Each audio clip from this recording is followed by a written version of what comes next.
Are you looking for a way to make history more exciting for your kids? Today I'm going to tackle a way for you to energize your history curriculum that you might not have thought of before. I'm Shannon Germain, and this is Nix the Norm.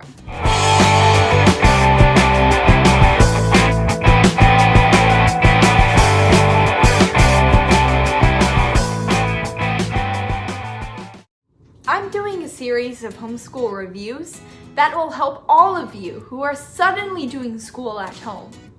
My reviews are unbiased, and I'm not sponsored by anybody, which means I can be completely honest, because if it's a paid service, then I pay just like you do.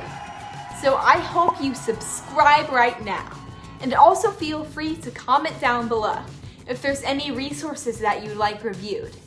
Because even if I haven't done them yet, I can usually find someone who has, and that can at least give you some input. In fact, this whole vlog today is inspired by a comment I received asking me what I use to make history more exciting. Because this is a topic that is really important to me. History should be exciting. It's a story that we're actually taking part in right now. I mean, seriously, with this crazy pandemic going on and the election coming up, these are the things that kids will be reading about in textbooks in the future. So if there's any topic that should be exciting, I think it's this one. But unfortunately, a lot of curriculums make it so dry and so boring. Sometimes you need all the detail they offer, but you have to watch it when they become so focused on the details that they lose out on the excitement and the overarching lessons we should learn from history. In fact, one great supplement you should check out is called Crash Course, and I'm doing a review on it later this month, so please be sure to subscribe so that you won't miss out.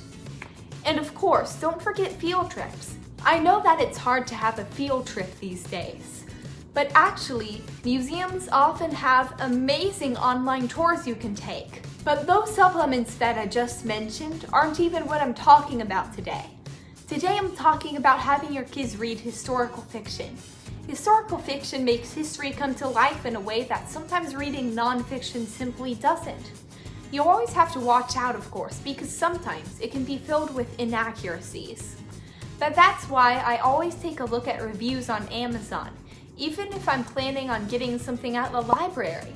And I go straight to the one-star reviews. Because reviewers love to point out historic inaccuracies. So if the reviewers don't have much to point out, then you might really give that book a shot.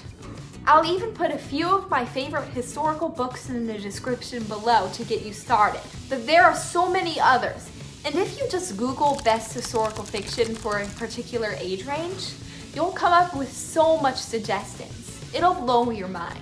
And I can almost guarantee that your kids will light up a whole lot more when they're reading historical fiction, as opposed to some boring, dry textbook.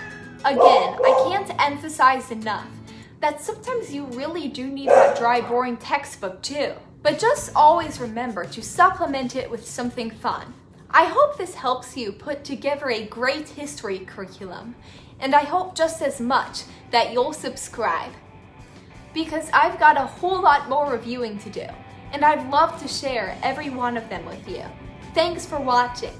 Don't forget to like this video and please subscribe. Thank you.